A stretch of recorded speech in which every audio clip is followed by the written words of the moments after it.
নমস্কার, কেমন আছো সবাই? ঝুম্পা লাইফস্টাইল ব্লগে তোমাদেরকে স্বাগত। চলে এসেছি আরও একটা ব্লগ নিয়ে। আর এখন চায়ের আড্ডায়। এখন সকালের কাজগুলো করে নিয়ে দেখো দুজনে চা খাচ্ছি আর একটু গল্প করছি। এই যে এখন এবার একটু চাল বের করে নিচ্ছি, দুপুরে রান্না হবে। আর চাল বের করে নিয়ে এখন আধা ঘন্টার মতো ওই জলের মধ্যে দিয়ে রেখে দেবো, তারপর ভালো করে পরিষ্কার করে ধুয়ে আর ভাতটা বসাবো। চলো কি কি রান্না হয় সেটা শেয়ার করব। আজকে না অনেকগুলো কাজ আছে, আর তাছাড়া আরও ক্যামেরার বাইরেও আরও অনেক কাজ থাকে যেগুলো তোমাদের সাথে শেয়ার করা হয় না। টুকিটাকি অনেক কাজই তো থাকে, চলো সেগুলো আমি তোমাদের বলছি। তার আগে দেখো ওখানে তো চাল ভিজিয়ে এসছি, আর মাছটাও তো বের করে এসছি। আর এখানে দেখো একটু মুড়ি মাখা খাওয়ার ইচ্ছে হলো। মুড়ি মাখা খাওয়ার একটা লম্বা কাহিনী আছে। কিছুক্ষণ আগে আমার কাকার মেয়ে ফোন করেছিল, তার সাথে ভিডিও কলে কথা বলছিল আমার বর। তো ও তখন মুড়ি মাখাচ্ছিল, ওই শসা পেঁয়াজ তারপরে আলু ভাজা একটু ঝুরি ভাজা এই সমস্ত দিয়ে মুড়ি মাখাচ্ছিল। আর ও মুড়িটা মাখায়, দারুণ মুড়ি মাখায়। তখন আমার বরের ইচ্ছে হলো একটু মুড়ি মাখা খাবে, তো ওকে একটু মুড়ি মাখা দিলাম। আর আমি এইদিকে একটু ওই বাঁধাকপি ছিল না, সেইটা দিয়ে মুড়ি মাখা খেলাম। দেখো মাছে তো নুন হলুদ মাখিয়ে রেখেছিলাম, আর ওইদিকে আলু কেটে রেখেছি। তো এই আজকে রান্না কি কি হচ্ছে সেটাও তোমাদের সাথে দেখাতে দেখাতে দেখো এখন অনেকগুলো কাজ করব। এখন ফুলকপি আলু দিয়ে মাছের ঝোলটা বসিয়ে দিয়েছি, ওইদিকে তো উচ্ছে ভাজা সিম ভাজা হয়েই গেছে। এখন অনেক বড় একটা কাজ নিয়ে বসেছি। এই বাসনগুলো না সব ওলট পালট হয়ে গেছে, ছোট বড় কি সুন্দর করে গুছিয়ে রেখেছিলাম, কিন্তু ওই যে একটা করে বের করে নিচ্ছি, আবার একটা ওই ছোট বড় সব উল্টো পাল্টা করে রেখে দিয়েছি। তো এখন ভাবলাম যে রান্নাটা বসিয়ে দিয়ে, আর রান্না হয়ে এসছে, অনেকটা সময় আছে হাতে। তো এই যে বাসনের থাকটা আমি ভালো করে মুছে আবার সুন্দর করে বাসনগুলো গুছিয়ে রাখি। তো এইদিকে ফুলকপি দিয়ে মাছের ঝোল হচ্ছে, ভাত তো হয়ে গেছে। তো এই কাজগুলো একটু গুছিয়ে নিলে কি বলো তো ভালো থাকে, আর বাসনগুলো নোংরাও হয় না। চলো এখন এই জায়গাটা পরিষ্কার করে বাসনগুলো গুছিয়ে নিই, আর তারপরে আবার স্নান করব। করে রান্না রান্না হয়ে যাওয়ার পর তো জানো আরও একটা কাজ আছে, সব থেকে বড় কাজ ঠাকুর পুজো দেওয়া। এই কাজটা যদি হয়ে যায় না, ব্যাস আমার যেন মনে হয় না যে আর কোনো কাজ আছে।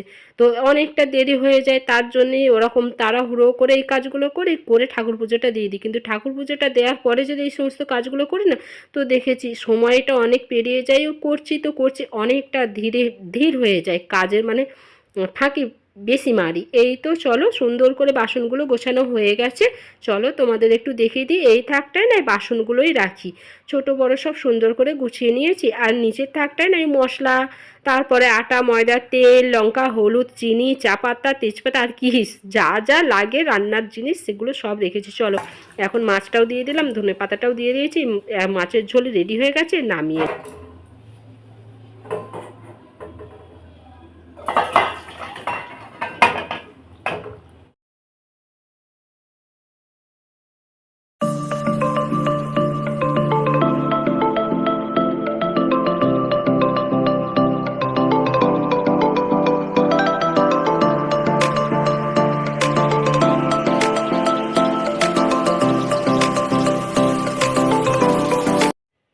বাসনগুলো মাজা হয়ে গেছে, এবার জায়গাটা আমি ওই যে বাসন রাখার জায়গাটা ভালো করে মুছে নিচ্ছি। তো বাসন রেখে দেবো, তার আগে আমি ভালো করে মুছে পরিষ্কার করে নিলাম। ওভেনটা তবে মোছা হয়নি। আর আগে বাসনগুলো ধুয়ে এখানটায় ভালো করে উপর দিয়ে দিই, জলটা যাতে ঝরে যায়। তারপর আমি ওইদিকে ওভেনটা ভালো করে মেজে আর একটু মুছে নেবো, সামান্য জল করে একটু মুছে নেবো। এই তো তারপর দেখো এই কাজগুলো তো করলাম, আবার স্নান করব। স্নান করার আগে ওই যে যে কটা বালতি ছিল না, তারপরে খাবার জলের বোতল, তো এইগুলো আমাকে মাজা ধোয়া করে আর তারপর যেতে হবে স্নান করতে। গরম জল ওইদিকে বসানো হয়নি, গরম জলটাও বসিয়ে দিতে হবে। তবে গরম জল বসিয়ে দিয়ে তারপরে আমি ওই কাজগুলো করব। আর খাবার জলের বালতিটা তো প্রত্যেকদিন সকালে করে মাজা ধোয়া হয়, তারপর জল ভরা হয়। আর আমরা তো তোমরা তো সবাই জানো যে আমরা কেনা জল খাই। তো কেনা জলের জারটা ওই মাঝের মধ্যে আমি ধুই, আর তাছাড়া সেখান থেকেও আবার ওই বড় জারটা ধুয়ে দেয়, যেইটাই করে জল দেয় আর কি। আর ঘরে যেই কল সিস্টেম যেই জারটা আছে না, ওইটা আমি বাড়িতে ওই যখনই জল শেষ হয়ে যায় তখনই ওইটা ধুয়ে নিতে হবে। আর তোমাদের সবটা শেয়ার করা হয় না। চলো এখন এইগুলো তো হয়ে গেছে, রান্নাটা দেখিয়ে দিই। রান্নাও হয়ে গেছে দেখো, উচ্ছে ভাজা সিম ভাজা আর আছে ফুলকপি দিয়ে মাছের ঝোল। এটাই ছিল আমাদের দুপুরের মেনু। এখন দেখো স্নান স্নান করে পুজো করতে চলে এসেছি। পুজো দেওয়ার পর খাওয়া দাওয়া করে বেশ লম্বা একটা ঘুম দিয়ে নিয়েছি। তারপর রুটে তো অনেক কাজই থাকে যেগুলো আর ক্যামেরা অন করে করা হয়নি। চলো রাতে একেবারে ফিরে এসেছি, একটু সিমই বানিয়েছি আর ঘুগনি। আর চলো আমার বরের গোপন তথ্য তোমাদের ফাঁস করে দিই।